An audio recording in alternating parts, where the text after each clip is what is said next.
Speaking to Jamie Elson after a 6-2 home defeat against Milton Keynes Lightning. Jamie, quickly, first of all, lost last night in Milton Keynes 6-0. What was your assessment of Saturday night's performance? We were poor. There's no hiding place. We weren't good enough.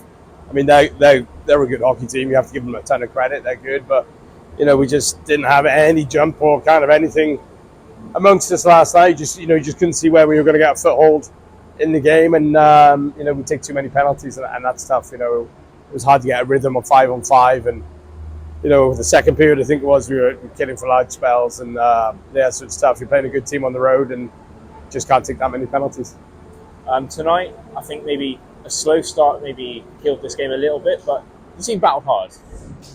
Yeah, I mean, again, we're talking about it. We're talking about the words, performance and effort, and what we need. And I thought that was better tonight. It was way better, but unfortunately, a little slow out the gate. And we kind of give up two pretty soft ones, and it makes it tough. We're battling back, and then we get the goal, and the building comes alive, and we come alive as a team. And yeah, it's tough. We just can't give a team like that a head start, and it's hard to chase a team like that. But overall tonight, the performance was way better, way more positive. Guys played with some heart, with some passion, which we asked for. We battled every shift, every line, and as a group, we were way more together. The bench was way more positive. So we've got to take the positives out of tonight into next weekend. I think maybe one of the big differences between the two teams tonight was special teams. The Pitbulls power play never really got going, and although I don't think they scored on the power play, they scored 2 goals straight after the power play, and they had zone time for a lot of the 2 minutes whenever they had the chance. Where'd you go from on special teams? Well, our special teams have been up and down. I don't think we're a million miles away from where we need to be, but again, to give Milton Keynes credit, I thought their penalty kill did a great job today. And last night, they really made it tough for us. They made it tough for us on the entry, on our breakout, and once we got set up, they'd done their homework on our unit, and they kind of knew how we were going to play it. So we made a few changes tonight, hoping that was going to make an impact, but it didn't. So we've got to get back and look at a few different options this week on the power play. But I believe that on the power play, we've got the right guys that can get a job done. But we need it needs to be a little bit faster, a little bit quicker. Bringing the puck up the ice. We got to come with some tempo, and in zone we got to move the puck around a little bit more. But it's one of those things. Teams do their homework, and they've done their homework on us, and give them credit. That PK was excellent.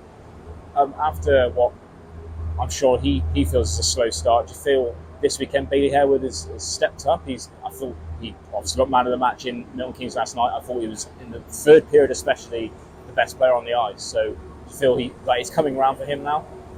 Yeah, I mean, he's had a tough start. I mean, I think he's been hard on himself right now that he hasn't, got the points that he'd liked and expect to be scoring. But, I think he just has to look at, the way he needs to play to be effective. And today, he was playing the right way, and that's why them as a line had way more success tonight. They moved the puck, they were fast, they were direct. Him, Ralphs, and Nick looked way better tonight. So, their compete level was just way higher, and they got a lot of speed on that line. So they have to understand how they're going to play. And when Bailey gets on the puck, we know what he's going to bring. Like, he's one of the faster guys in the league, but he's got to make sure that his line mates get brought into the game. But it'll come for him. He just got to put the work in. And tonight he put a shift in, and you could see his frustration when he didn't get the goal, a couple of the goals, and he had some chances tonight. But he keeps doing what he did tonight. It'll come good. And next weekend is another doubleheader. Both games in this building against Swindon. A big game for the crowd. I'm sure they'll be well invested, but it's a big weekend for you. Yeah, I mean, I think anytime you're playing Swindon, it's a big game for us. We said that last year. It's the derby game now. We obviously had, we had some good success against them last year. We had some big nights. So to be playing them back to back on the weekend makes it bigger again. But with everything that's gone on with them losing their home ice at the moment and having to play the second game here, effectively it's 2 home games for us. It makes it even bigger again. So I know that it'll be an exciting week in practice. We just chatted about it in the room now. That we've got to find the best tonight and move on and bring that into next weekend.